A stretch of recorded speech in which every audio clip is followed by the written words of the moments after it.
உரம் உள்ளிட்ட விவசாய இடுபொருட்களுக்கான ஜிஎஸ்டி வரியை ரத்து செய்ய வேண்டும் என்று கரூர் மாவட்ட விவசாயிகள் கோரிக்கை விடுத்துள்ளனர்.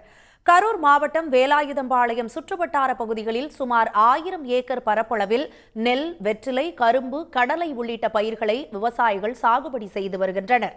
இவர்களுக்கு நியாயமான விலையிலும் தங்கு தடையின்றி உரம், பூச்சி மருந்து உள்ளிட்ட பொருட்கள் கிடைப்பதற்காக வேலாயுதம்பாளையத்தில் விவசாயிகள் சங்க நிலையம் இயங்கி வருகிறது. ஆனால் இடுபொருட்களுக்கு ஜிஎஸ்டி வரி விதிக்கப்படாததால் விற்பனை மிகவும் மந்தமாகி இருப்பதாகவும் கடையை இழுத்து மூட வேண்டிய சூழலுக்கு தள்ளப்பட்டுள்ளதாகவும் சங்கத்தினர் கவலை தெரிவிக்கின்றனர்.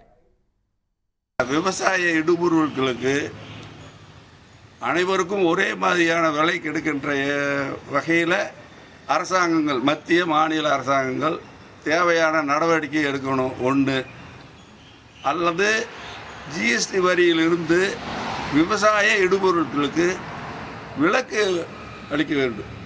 விவசாய இடுபொருட்களுக்கு ஜிஎஸ்டி வரி இல்லாமல் கொடுக்கணும். அப்படி செஞ்சாங்கன்னா விவசாயிகளுக்கு தரமான பொருள் கிடைக்கும், விலை குறைவாகவும் கிடைக்கும். ஜிஎஸ்டியினால் பாதிக்கப்பட்ட விவசாயிகள் சார்பாக இதை நாங்கள் தெரிவித்துக் கொள்கிறோம். விவசாயிகள் சங்க கடையை காட்டிலும் குறைந்த விலைக்கு உரம் உள்ளிட்ட பொருட்கள் தனியார் கடைகளில் கிடைப்பதாக சங்கத்தினர் கவலை தெரிவிக்கின்றனர். ஜிஎஸ்டி வரி விதிப்பிலிருந்து விவசாய இடுபொருட்களுக்கு விலக்கு அளித்து விவசாயத்தையும் விவசாய விற்பனை நிலையங்களையும் பாதுகாக்க ஒன்றிய, மாநில அரசுகள் முன்வர வேண்டும் என்றும் அவர்கள் வலியுறுத்தியுள்ளனர். உடனுக்குடன் செய்திகளை தெரிந்து கொள்ள சன் நியூஸ் பெல் ஐகானை கிளிக் பண்ணுங்க.